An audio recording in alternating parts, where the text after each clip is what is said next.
السلام عليكم حبايب قلبي، عاملين ايه؟ يا رب تكونوا بخير. كل سنة وانتم كلكم طيبين. النهاردة هنقدم وصفة موفرة جدا جدا جدا، وطريقة بجد روعة جدا جدا. تقدري تعمليها لولادك وتساعديهم، او لما يكون عندك ضيوف كده تعمليها. بجد حاجة مشرفة للغاية، وما شاء الله كل اللي كلها قال ده جاتوه، ده جاتوه 100%.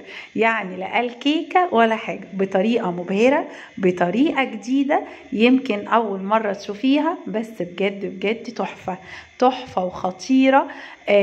هشة جدا جدا. تعالي معايا بسرعة كده أقولك الطريقة الاقتصادية بتاعتنا ايه. هنجيب الأربع بيضات، والأربع بيضات يكونوا بدرجة حرارة الغرفة.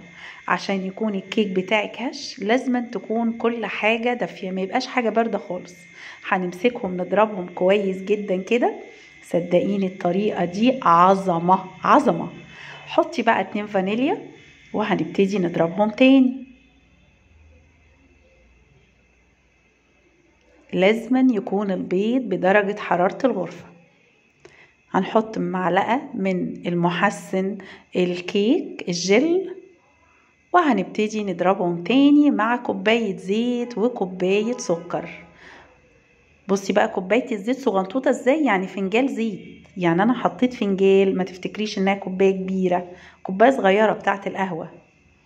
يعني اليومين دول الواحد يبقى مدبر في كل حاجة قدر الامكان. وادي كوباية السكر اللي قدامك دي اللي انا ضفتها، لان انا زي ما انتي شفتي هعمل صينية كبيرة. بجد بجد طريقة حلوة. بصي هنضرب كويس جدا لغاية ما يعمل فوم كبير. في نفس الكوباية بتاعت السكر هحط كوباية وربع من الدقيق، وهحط 4 معالق كاكاو. كوباية وربع دقيق و4 معالق كاكاو. هنخلهم كويس جدا كده، ودي التركاية الجامدة. دي كوباية مية مغلية. دي كوباية مية ايه؟ مغلية من الكتل. شايفة البخار كان طالع ازاي؟ ابتدي بقى هنا كده بالمضرب واعمليها. هتبقى سايلة معاكي وحلوة قوي، وخلي بالك من القوام. بجد بجد يا جماعة الطريقة دي هشة جدا جدا، على الرغم ان محطوط لها 4 بيضات، على الرغم انها صينية كبيرة ما شاء الله تبارك الله. بصي القوام بتاعها جميل ازاي. المية المغلية تحفة. وما تنسيش صحيح انا حطيت مع الدقيق ورقة من البيكنج باودر، ده انا نسيت اقولها لك. ورقة من البيكنج باودر، يعني 4 معالق كاكاو، حطيت كوباية وربع دقيق، حطيت ورقة بيكنج باودر، وبعدين بالمصفى. بصي هنا حطيناها، خدت حوالي تلت ساعة وطلعناها. هنخرمها زي ما انت شايفة كده. نكون عاملين محلول التسقية بتاعنا، وهو معلقة كبيرة من نوتيلا، وهنحط عليها معلقة ونص سكر وشوية مية. شفتي الحجم اللي انا مستخدماه؟